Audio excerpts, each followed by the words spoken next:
ყველაზე ლამაზი ქართველი ხალი ვინ არის თქვენი აზრით?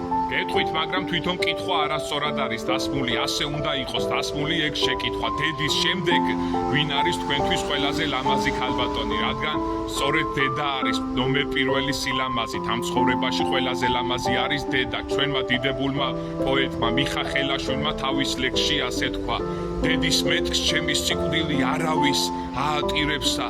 თუნდ ნათესავნი დაძმანი აღარ აისხმენ ღილებსა, ცოლიც ძალიან მიტირებს ქვეყანას გააკვირვებსა. ცოტა ხნის შემდეგ ისიცა სხვისა ჭირს გაახლინებსა. სუ ყველას დავავიწყდები, ყველა სხვა დაათირებსა. მე დედის გულში ვიქნები, ძილსაც ვერ დაიძინებსა. ვენაცვლე ძუძუს გამზრდელსა, გულით ეგ დამიტირებსა. დედას უყვარვარ შვილები, დედა არ გვახსოვს შვილებსა. ამიტომ გტანჯავს გამჩენი, სულ მუდამ გვაცოდვილებსა.